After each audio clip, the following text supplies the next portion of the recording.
Bonjour à tous, on se retrouve pour une nouvelle position avec ici le trait pour les blancs. Nous sommes en finale. La position n'est pas très difficile, hein. Il y a même plusieurs façons de jouer ici avec les blancs en fait pour gagner. Simplement, la suite choisie par les blancs est intéressante à remarquer.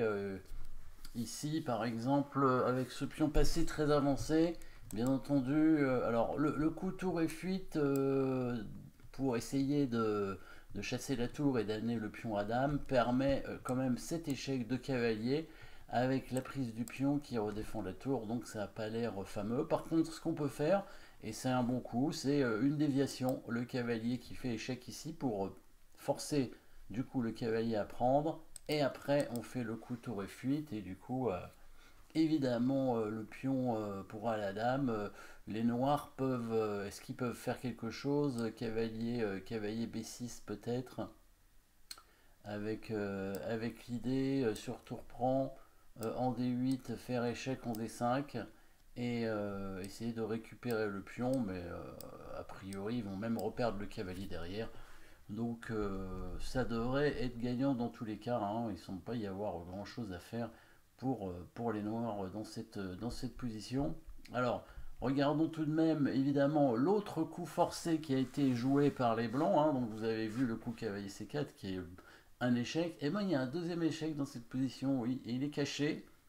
C'est un coup caché, un coup invisible si on veut, parce que c'est quand même assez rare de jouer un coup comme ça. Alors en fait, évidemment, vous avez peut-être vu aussi la possibilité de mat avec la tour en D7. Si le pion n'était pas là, il y aurait simplement le coup tour D7 mat.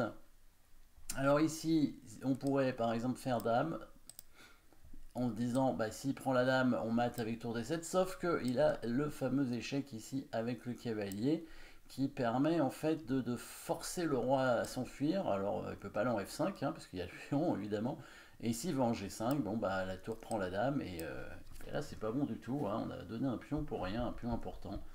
Sauf que le coup pion E8, E8, le pion qui avance est quand même bon, mais on fait pas une dame, on fait, et c'est la partie, il fait un cavalier, voilà, l'échec, le deuxième échec de la position, c'était bien celui-ci.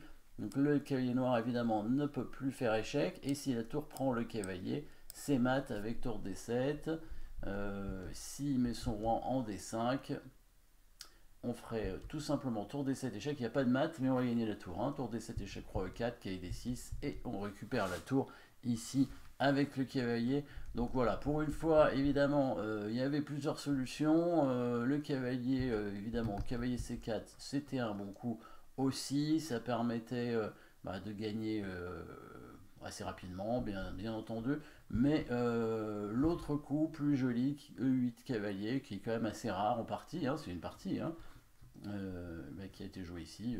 Ça m'est jamais arrivé en fait de faire une promotion cavalier, de gagner grâce à ça. En fait, évidemment, on peut s'amuser à faire des sous-promotions parce que la position est gagnante si l'adversaire n'abandonne pas avant. Mais dans le cas où c'est forcé pour gagner, c'est vrai que c'est assez rare. Voilà, merci d'avoir suivi cette petite position. N'oubliez pas de vous abonner et à très bientôt.